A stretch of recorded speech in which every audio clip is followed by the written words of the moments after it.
푸틴은 트럼프가 러시아, 중국, 이란, 쿠바로 이루어진 적대축을 다시 겨냥하자 벨라루스와 함께 핵 위협을 가동했습니다. 2026년 5월 22일 금요일 모스크바는 서방에 경고 메시지를 보내기 위해 군대, 미사일, 잠수함 그리고 핵 지휘부를 훈련에 투입했습니다. 하지만 이 움직임은 자신감보다는 압박감을 더 드러냅니다. 트럼프는 이란을 우라늄 문제로 압박했고 쿠바를 카리브해의 감시 대상으로 삼았으며 호르무즈 해협에서의 협박에 강경하게 대응했고 미국이 이 블록을 별개의 위기로 다루지 않을 것임을 보여주었습니다. 바로 그 지점에서 푸틴은 자신이 가진 가장 위험한 언어, 즉 핵 위협을 꺼내들며 정부들을 겁주고 결정을 막고 미국의 힘이 다시 돌아오면서 압박을 느끼기 시작한 동맹국들을 보호하려 합니다.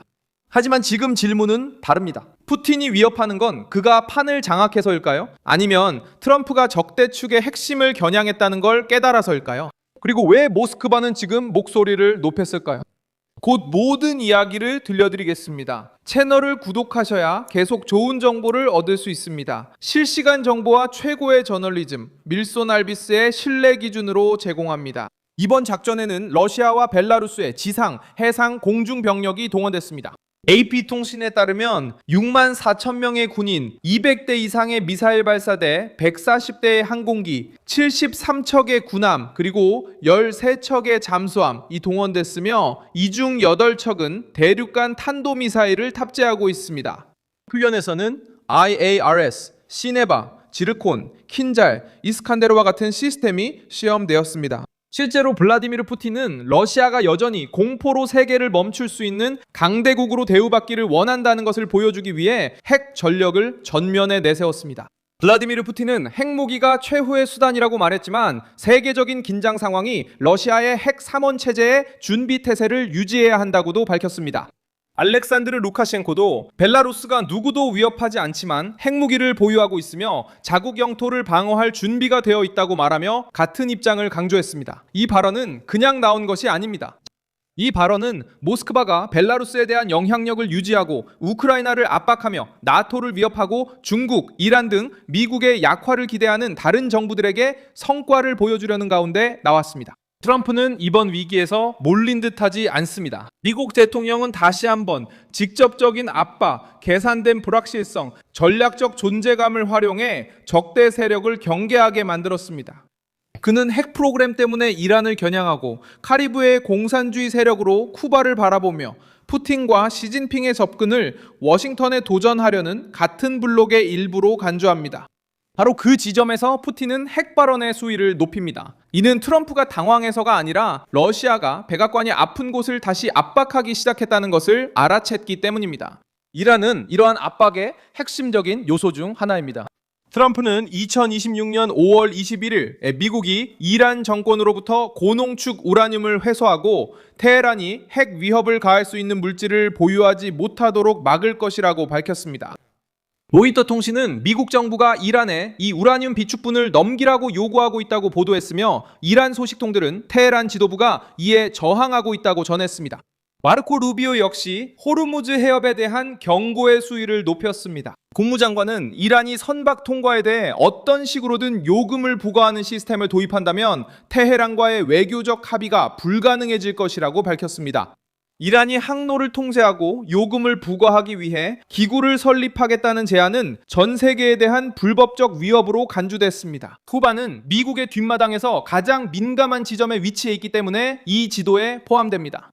트럼프는 항공모함이 섬 근처에 배치된 것이 쿠바 정권을 위협하기 위한 목적이 아니라고 부인했으며 인도주의적 차원에서 쿠바 국민을 돕기 위한 것이라고 말했습니다. 하지만 이러한 움직임의 상징적인 힘은 무시할 수 없습니다. 워싱턴이 해군 전력을 카리브해에 배치하고 마르코 루비오가 쿠바와의 협상 해결 가능성이 낮다고 말할 때 공산 정권은 분명한 경고를 받게 됩니다. 이 섬은 모스크바, 베이징, 테헤란의 영향력이 자유롭게 미칠 공간이 아닙니다. 푸틴은 트럼프가 이란을 압박하고 쿠바를 외교적으로 포위하며 카리브해에서 국가 안보를 언급하고 미국을 다시 글로벌 압박의 중심에 세우는 것을 보고 목소리를 높이고 있습니다. 거대한 핵 훈련을 통해 메시지를 보내야 하는 쪽은 모스크바입니다. 상대방을 드러나게 만들고 있는 쪽은 워싱턴입니다. 푸틴과 시진핑의 밀착 역시 순진하게 받아들여서는 안 됩니다. 권위주의 지도자들이 단합을 연출할 때 그들은 단지 힘을 과시하는 것만이 아니라 취약함을 보완하려는 시도이기도 합니다. 러시아는 경제적, 외교적으로 숨쉴 수 있기 위해 중국이 필요합니다. 중국은 러시아를 서방에 맞서는 창끝으로 사용합니다. 이란은 핵 위협, 드론, 미사일, 그리고 항로 통제 속에서 살아남으려고 애쓰고 있습니다. 쿠바는 공산주의 체제가 국민을 궁핍에 빠뜨렸기 때문에 외부의 지원을 찾고 있습니다. 트럼프는 이러한 문제들이 별개의 것이 아니라 같은 판 위의 말들이라는 것을 이해했습니다. 백악관도 드론과 권력 구조에 대한 공격을 실제 위험으로 간주하기 시작했습니다. 트럼프는 보안 강화, 두꺼운 유리, 보호된 벽, 그리고 드론에 대비한 구조에 대해 이야기했습니다. 트럼프는 경쟁 정권들이 단순한 기술을 사용해 엄청난 정치적 효과를 만들어내는 시기에 국가 보호에 대해 이야기하고 있습니다. 이 순간을 이해하는 데 도움이 되는 역사적 사실은 1983년의 에이블 아처 훈련입니다. 1983. 냉전 시절 나토는 핵지휘 훈련을 실시했고 소련은 그 움직임의 일부를 실제 공격을 위한 준비일 가능성으로 해석했습니다. 미국 공식 문서들은 그 사건이 긴장을 고조시켰으며 군사훈련이 어떻게 압박, 두려움, 전략적 계산의 도구가 될 수 있는지를 보여줍니다. 지금의 차이점은 푸틴이 이런 종류의 과시를 공개적으로 카메라와 숫자, 공개 메시지를 통해 사용하면서 서방의 결정을 저지하려 한다는 점입니다. 북한과의 비교는 트럼프의 방식도 보여줍니다. 2017년 김정은은 핵 위협을 높이고 미국의 한계를 시험했습니다. 트럼프는 강경한 언어와 제재, 최대 압박으로 대응했습니다. 그리고 나서 직접적인 외교의 길을 열었습니다. 비평가들이 광기라고 불렀던 것이 힘과 협상의 조합으로 바뀌었습니다. 이 논리는 지금 이란, 러시아, 쿠바를 상대로도 나타나고 있습니다. 다른 나라들은 이미 약함이 공격을 불러온다는 것을 이해했습니다. 이스라엘은 국제기구의 도덕적 허가를 기다리지 않습니다. 자국 국경 근처에서 존재적 위협을 감지할 때 이스라엘은 그렇게 합니다. 폴란드와 발트 국가들도 러시아의 움직임을 감지하면 경계 태세를 강화합니다. 걸프 국가들은 테헤란이 호르무즈 해협을 장악하려 할 때 우려를 표합니다. 각 지역마다 고유한 상처가 있지만 논리는 비슷합니다. 정권이 한계를 시험할 때 누군가는 그 대가가 더 커졌다는 것을 보여줘야 합니다. 트럼프는 이를 전 세계적으로 적용하고 있습니다. 카리브해, 중동, 유럽, 인도 태평양을 같은 압박 구도에 연결하고 있습니다. 이제 즉각적인 결과는 신경전입니다. 푸틴은 핵 위협을 계속 뉴스에 오르내리게 하려고 할 것입니다. 유럽 정부를 겁주고 우크라이나에 대한 협상을 압박하기 위해서입니다.